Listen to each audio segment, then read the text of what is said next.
আসসালামু আলাইকুম রহমতুল্লাহ বারাকাতু। মহিলা মা বোনেরা, আজকে আপনাকে এই ভিডিওর মধ্যে এরকম 5টি আমলের কথা বলবো। যদি আপনি এই 5টি আমল করতে পারেন তাহলে আল্লাহ তাআলা আপনার সকল গুনাহ মাফ করে দেবে এবং আপনি পৃথিবীর শ্রেষ্ঠ নারী হয়ে উঠতে পারবেন। আল্লাহ রসুল সাল্লাল্লাহু আলাইহি সাল্লাম বলেছে, যে নারী পাবন্দির সাথে এই 5টি আমল করে সে পৃথিবীর শ্রেষ্ঠ নারী হয়ে উঠতে পারবে, এর মধ্যে কোনো রকম সন্দেহ নেই। আগেই বলে রাখি, এই ভিডিওর মধ্যে আমি কোনো রকম দরুদ, ইস্তেগফার, তাশাহুদ এগুলো নিয়ে কথা বলবো না। আপনাকে ইসলামের মেন যে বিষয়গুলো, আমি আপনাকে একটা প্রশ্ন করি, আপনার ভিতর যদি ঈমান না থাকে, আপনার ভিতর যদি ঈমানই না থাকে, আপনি দরুদ পড়বেন কোনো কাজ হবে? নফল ইবাদত করতেছেন কোনো কাজ হবে? কিচ্ছুতে কিচ্ছু কাজ হবে না।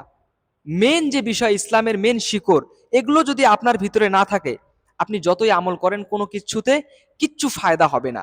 এবং মহিলা মা বোনেরা, আপনাকে এটা বলতেছি, মহিলারা অধিকাংশ নারী কেন জাহান্নামের মধ্যে যায়, কোন গুনাহগুলো করার কারণে জাহান্নামের মধ্যে যায়, এগুলো কিন্তু হাদিসের মধ্যে উল্লেখ করা হয়েছে।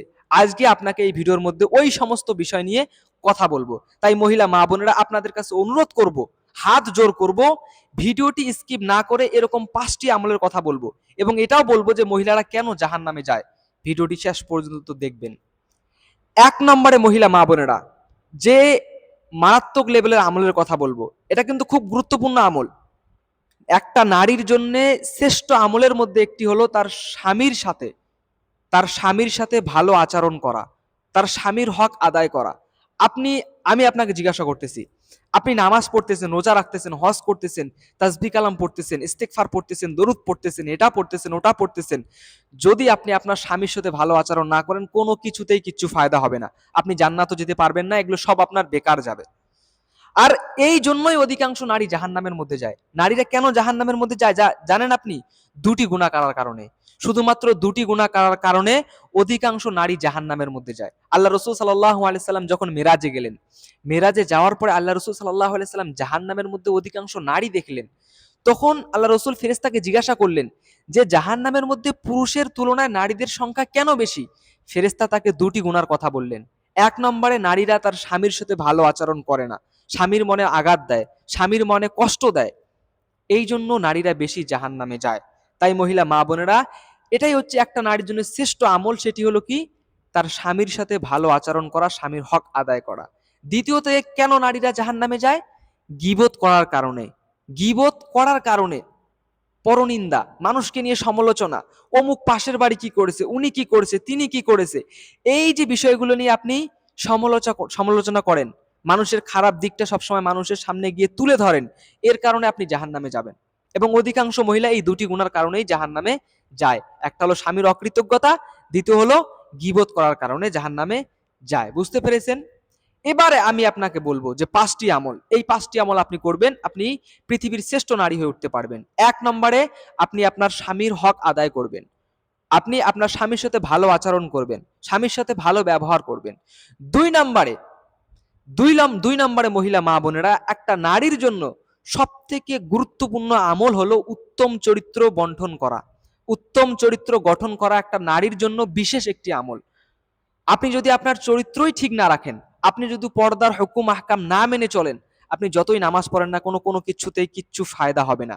একটা মিসাল দিয়ে বোঝাই আপনাকে, আপনি নামাজ পড়তেছেন, রোজা রাখতেছেন, হজ করতেছেন, কিন্তু আপনি একটা আপনার ফ্যামিলিতে কোনো রকম অনুষ্ঠান অথবা কোনো রকম মেলা বাড়ি, বিয়ে বাড়ি এগুলোতে গেলেন, যাওয়ার আগে আপনি আপনার শরীরে পারফিউম ইউজ করলেন এবং ওই পারফিউম ইউজ করে আপনি 8-10টা গাইর মাহরাম পুরুষের ওখানে গেলেন।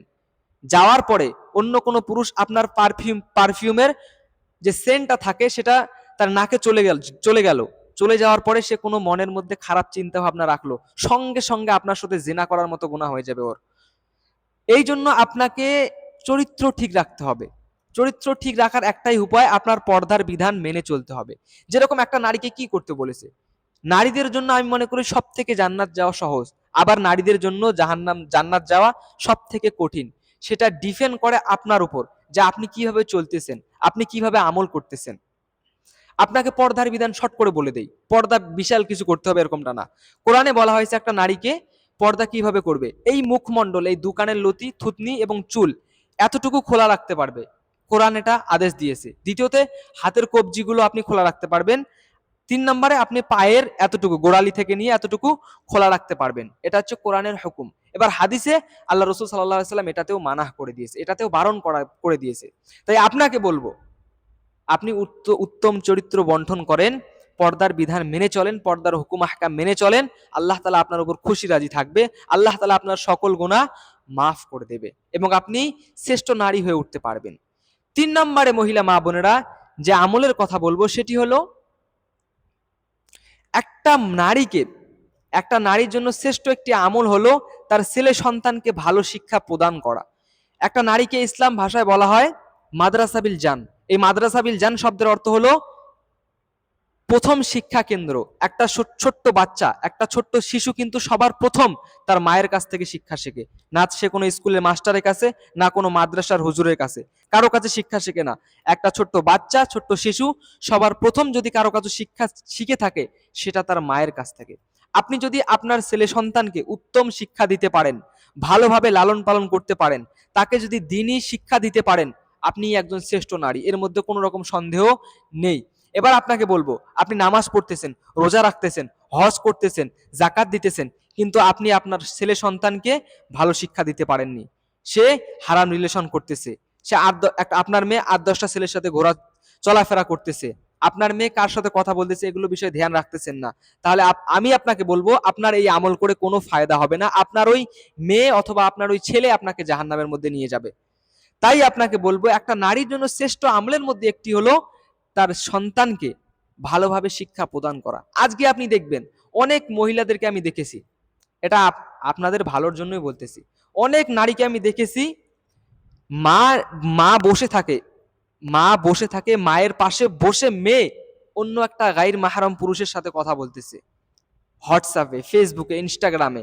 তার মা চাইলেই তাকে বাধা করতে পারে, তার মা চাইলেই তাকে বাধা দিতে পারে, কিন্তু বাধা দেয় না। এক্ষেত্রে কিন্তু আপনি ভাবতেছেন যে আমি বিশাল কোনো কাজ করে ফেললাম, আমি আমার মেয়েকে আজাদি দিতেছি, আমি আমার মেয়েকে যেরকম সে জীবনযাপন করতে চায় সেরকম করতে দিতেছি। পরবর্তীতে কিন্তু আপনি মাথা আঁচড়াবেন, পরবর্তীতে কিন্তু আপনার এই ছোট্ট একটা ভুলের কারণেই আপনাকে জাহান্নামের মধ্যে যেতে হবে। তাই মহিলা মা বোনেরা, শ্রেষ্ঠ আমলের মধ্যে এটি একটা শ্রেষ্ঠ আমল যে একজন নারী তার ছেলে সন্তানকে উত্তম শিক্ষা প্রদর্শন করে এবং দ্বীনি জ্ঞান, ইসলামিক জ্ঞান এগুলো শিখায়। এবার 4 নম্বরে মহিলা মা বোনেরা, শ্রেষ্ঠ আমলের মধ্যে যে একটি আমলের কথা বলবো সেটি হলো, একটা নারীর জন্য শ্রেষ্ঠ আমলের মধ্যে 4 নম্বর আমলে সলিহাতের পাবন্দি, নামাজ, রোজা, হজ, জাকাত এগুলো পাবন্দি করা। আপনি যদি নামাজ, রোজা, হজ, জাকাত এগুলো পাবন্দি করতে শুরু করেন, আপনার এই সমস্ত জিনিস অটোমেটিক ঠিক হয়ে যাবে। আপনি গীবত করা ছেড়ে দেবেন, আপনি আপনার স্বামীর সাথে ভালো আচরণ করবেন, আপনি আবার ছেলে সন্তানকে ভালো শিক্ষা দিতে শুরু করবেন যদি আপনি নামাজ শুরু করে দেন। আল্লাহ তাআলা কোরআনের মধ্যে বলে, ইন্না সলাতা তানহা আনিল ফাহশাই ওয়াল মুনকারি ওয়াল বাগ। অর্থাৎ নামাজ এরকম একটা জিনিস যে নামাজ মানুষকে সমস্ত রকমের ফাহশাই, সমস্ত রকমের খারাপ কাজ থেকে বিরত রাখে, অর্থাৎ বাঁচিয়ে রাখে। যখন আপনি নামাজ পড়বেন, তখন যদি আপনি আপনার স্বামীর সাথে খারাপ আচরণ করেন, আপনার অটোমেটিকলি আপনার দিলের মধ্যে একটা বাধা সৃষ্টি হবে। আপনার অন্তর বলবে, না আমি এই কাজটা করতেছি, এটা ভুল করতেছি, আমি আমার মেয়েকে অন্য একটা ছেলের সাথে কথা বলতে দিতেছি, এটা একটা ভুল কাজ করতেছি। এটা অটোমেটিকলি আপনার অন্তরের মধ্যে চলে আসবে যদি আপনি নামাজ ঠিক রাখেন। এই জন্য একটা নারীর শ্রেষ্ঠ আমলের মধ্যে একটি হলো আমলে সলিহাত, নামাজ, রোজা, হজ, জাকাত এগুলোকে ঠিক রাখা। শেষে 5 নম্বরে যে আমলের কথা বলবো মহিলা মা বোনেরা, খুব গুরুত্বপূর্ণ আমল, খুব গুরুত্বপূর্ণ আমল, সবার প্রথম এটাই হচ্ছে মেন। সেটি হলো কি, দেখেন আপনি অবশ্যই জানেন একজন গাইর মুসলিম যে এখনো মুসলমান হয়নি, তার সবার প্রথম শর্ত হলো মুসলিমে দাখিল হওয়ার জন্য কালিমা গ্রহণ করা, অর্থাৎ ঈমান। আপনার ভিতরে যদি ঈমান না থাকে, এতক্ষণ আমি যা বললাম এই সমস্ত কিছু করে ফেলেন, আর যদি আপনার ভিতরে ঈমান না থাকে কিচ্ছু ফায়দা নেই। হাদিসে বলা হয়েছে ইন্নামাল আমালু বিন্নিয়াত, অর্থাৎ সমস্ত আমল আপনার উদ্দেশ্যের উপর ডিপেন্ড করে, আপনার নিয়তের উপর ডিপেন্ড করে। আপনি নামাজ পড়তেছেন কিন্তু আপনার ঈমান ঠিক নেই, আপনি আপনার স্বামীর সাথে ভালো আচরণ করতেছেন কিন্তু আপনার ঈমান ঠিক নেই, কিচ্ছু ফায়দা হবে না। এই জন্য আপনাকে আমি বলবো, আপনি আগে নিজের ঈমানকে ঠিক রাখবেন, অর্থাৎ ঈমান বলতে আল্লাহকে বিশ্বাস করবেন যে আল্লাহ ছাড়া কোনো সৃষ্টিকর্তা নেই এবং হযরত মুহাম্মদ সাল্লাল্লাহু আলাইহি ওয়াসাল্লাম তার বান্দা এবং রাসূল। এটাকে কঠোরভাবে বিশ্বাস করে নেবেন এবং এটা কিয়ামত পর্যন্ত এটার উপর কায়েম থাকবেন। আরেকবার শর্ট করে বলে দিই মহিলা মা বোনেরা, শ্রেষ্ঠ নারী হওয়ার জন্য 5টি আমল। 1 নম্বরে আমল হচ্ছে, একটা নারীর জন্য শ্রেষ্ঠ আমল তার স্বামীর সাথে ভালো আচরণ করা। 2 নম্বরে গীবত ছেড়ে দেওয়া। 3 নম্বরে পর্দার বিধান মেনে চলা, উত্তম চরিত্র গঠন করা। 4 নম্বরে তার ছেলে সন্তানকে উত্তম শিক্ষা দেওয়া, ইসলামিক শিক্ষা দেওয়া। এবং 5 নম্বরে আমলে সলিহাত, নামাজ, রোজা, হজ, জাকাত এগুলো ঠিক রাখা। এবং 6 নম্বরে আপনার ইমানকে ঠিক রাখা। এটাই হচ্ছে একটা নারীর জন্য শ্রেষ্ঠ আমল। আসসালামু আলাইকুম।